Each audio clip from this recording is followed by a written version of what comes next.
시편 6편은 다윗의 7개 회개시 가운데 하나입니다. 본문을 보면 다윗은 기가 막힌 절망에서 탄식하고 있음을 볼 수 있습니다. 2절과 3절과 7절을 보면 다윗의 절망과 탄식이 무엇인지 소개되어지죠. 여호와여, 내가 수척하였사오니 내게 은혜를 베푸소서. 여호와여, 나의 뼈가 떨리오니 나를 고치소서. 나의 영혼도 매우 떨리나이다. 여호와여, 어느 때까지니이까? 내 눈이 근심으로 말미암아 쇠하며 내 모든 대적으로 말미암아 어두워졌나이다. 그러니까 다윗의 깊은 절망과 탄식을 표현할 때 내가 수척하였고 나의 뼈가 떨리며 나의 영혼도 떨리고 근심으로 말미암아 내 눈이 쇠하고 어두워졌다라고 표현하고 있습니다. 다윗이 이처럼 절망하는 이유는 자신의 죄로 인하여서 하나님의 진노를 샀기 때문이라고 시인합니다. 1절을 보면 여호와여, 주의 분노로 나를 책망하지 마시오며 주의 진노로 나를 징계하지 마옵소서. 하나님의 진노와 분노를 경험하면 우리의 마음 안에 하나님으로부터 영원히 버림받은 것 같은 여러분 그런 두려움이 엄습합니다.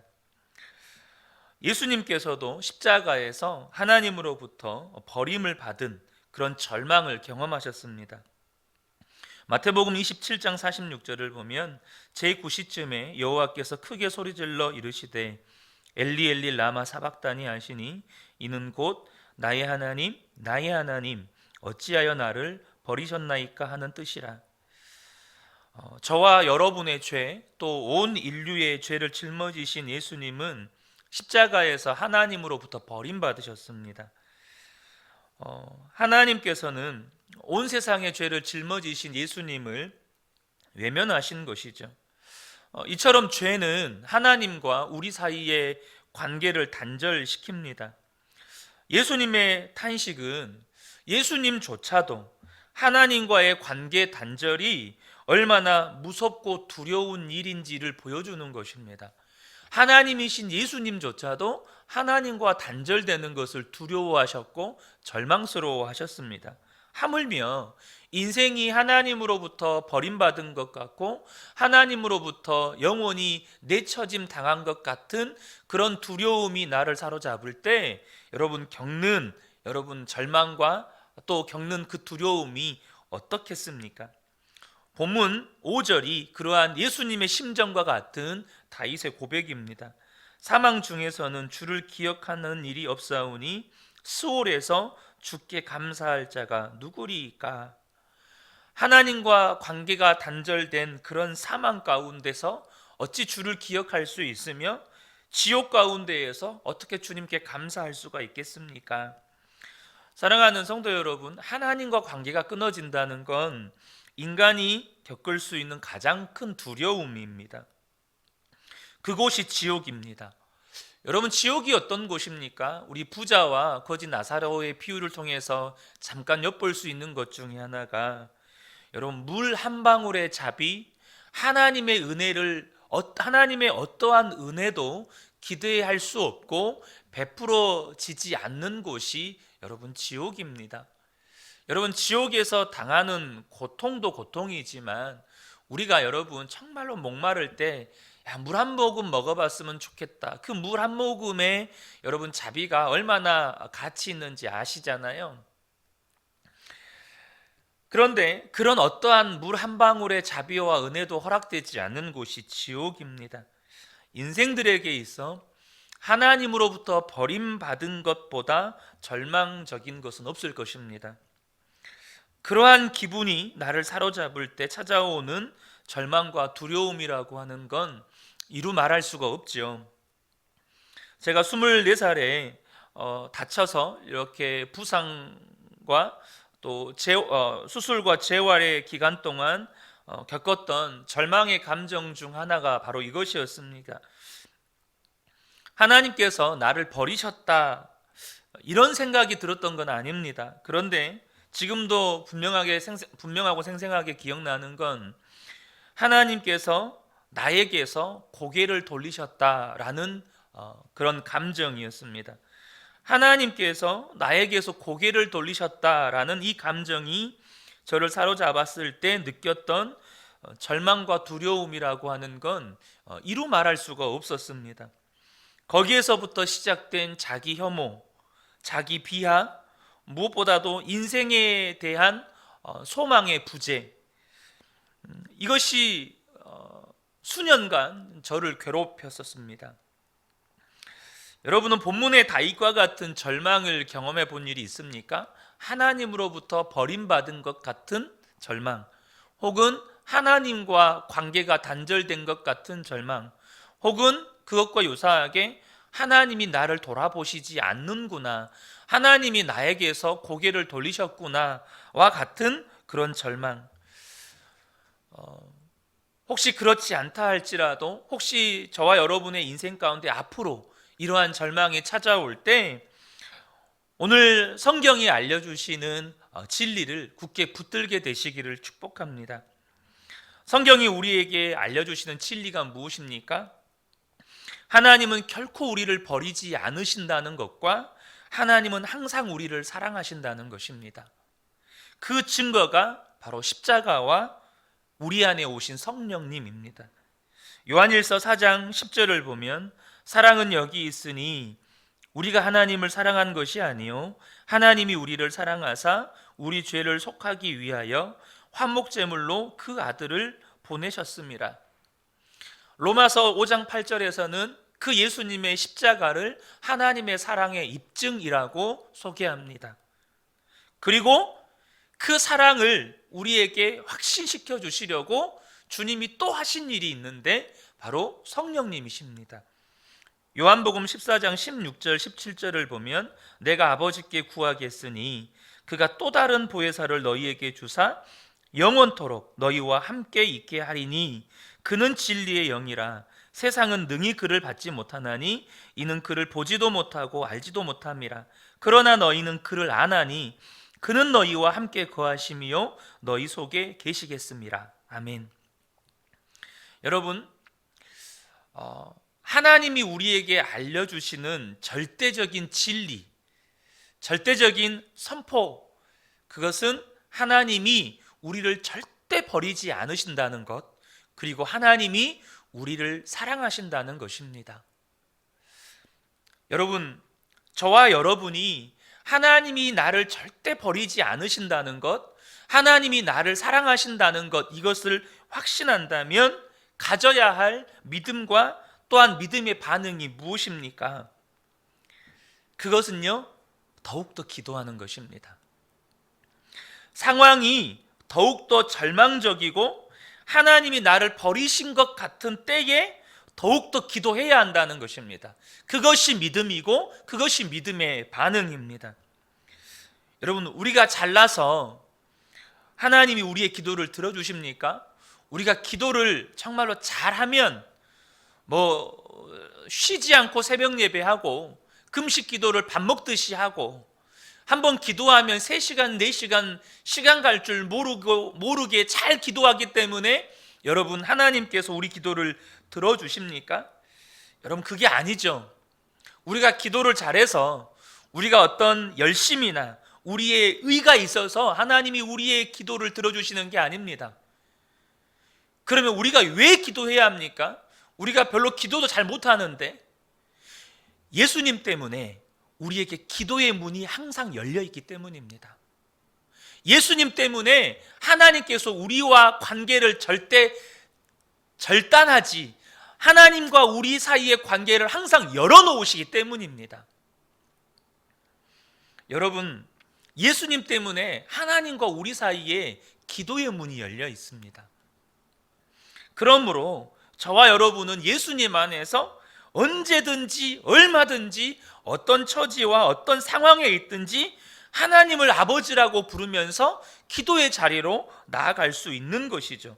그래서 기도하라는 것입니다. 여러분, 그래서 기도하라는 거예요. 오늘 본문이 기도잖아요. 근데 어떤 상황에서 기도입니까? 하나님으로부터 버림받은, 다윗이 지은 죄 때문에 하나님의 분노를 사서, 하나님의 진노를 사서 지금 징계받고 있다는 것을 아는 상황에서의 기도입니다. 그러니까 다윗의 믿음의 위대함이 여기에서 드러나는 겁니다. 바로 절망적인 상황에서, 하나님으로부터 버림받은 것 같은 상황에서 기도를 포기하지 않았다는 겁니다. 4절과 6절을 보면 여호와여 돌아와 나의 영혼을 건지시며 주의 사랑으로 나를 구원하소서. 하나님이 나를 버리신 것 같은데 다윗의 간구는 무엇입니까? 내게로 돌아오소서. 주님께서 주의 사랑으로 나를 구원하소서. 내가 탄식함으로 피곤하여 밤마다 눈물로 내 침상을 띄우며 내 요를 적시나이다. 눈물로 기도하며 주님 돌아오소서, 주의 사랑으로 나를 건지소서. 다윗은 하나님이 자신을 징계하고 계시다는 것을 느끼면서도 하나님께 매달리며 눈물로 기도하고 있다는 것입니다. 이것이 다윗의 믿음의 위대함입니다. 여러분, 십자가에서 하나님의 사랑이 입증되었습니다. 그 하나님의 사랑을 확신하라고 우리에게 성령님을 보내주셨습니다. 성령님 절대 저와 여러분 안 떠나십니다. 그런데 여러분, 오늘 본문에 8절부터 놀라운 변화가 일어납니다. 다윗에게 놀라운 일이 벌어집니다. 그러니까 시편 6편의 분위기가 8절을 기점으로 해서 완전히 전환이 됩니다. 무엇 때문입니까?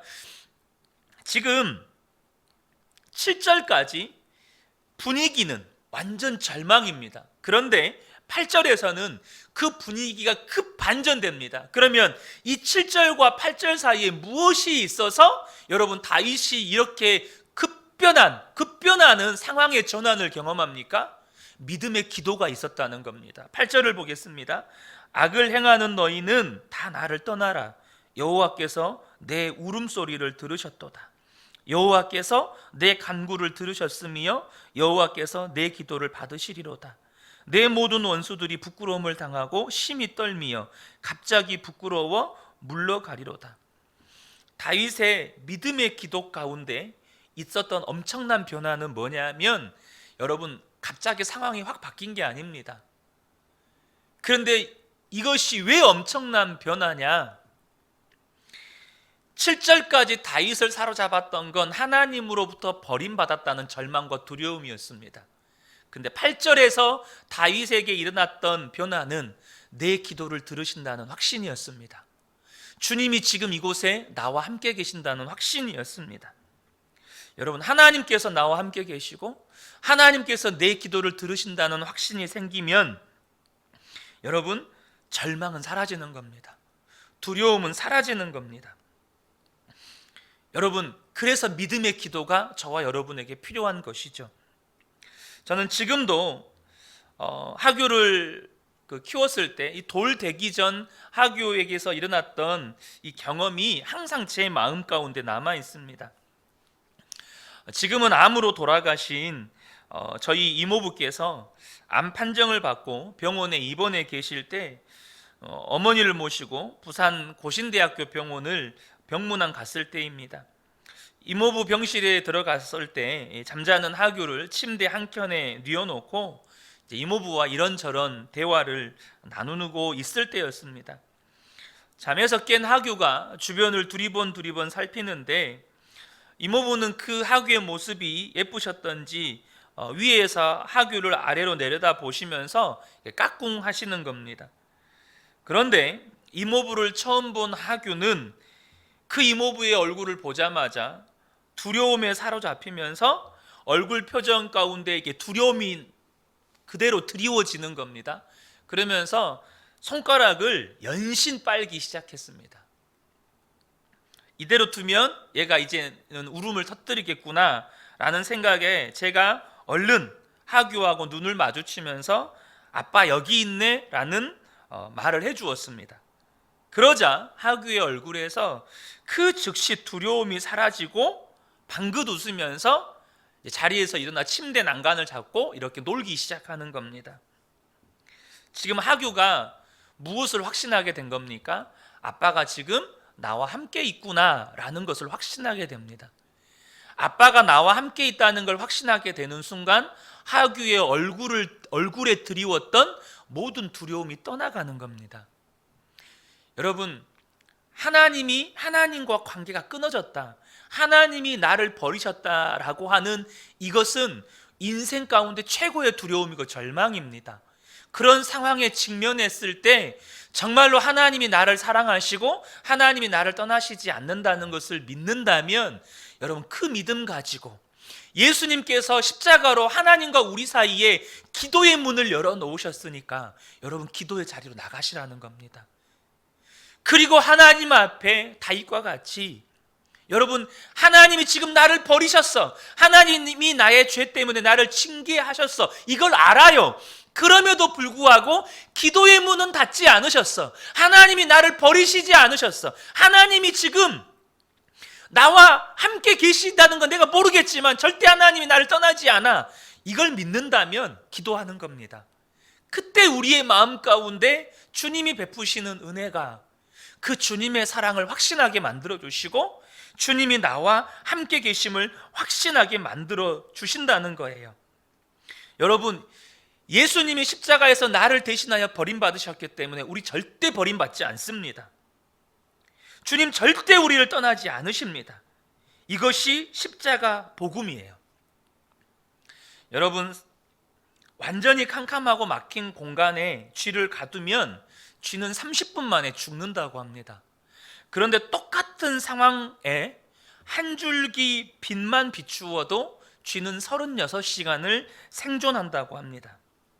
하물며 빛이신 예수님이 날마다 그 빛을 나에게 비춰주시고 그 빛이신 예수님을 날마다 우리가 바라본다면 우리의 삶에 어떤 변화가 일어나겠습니까?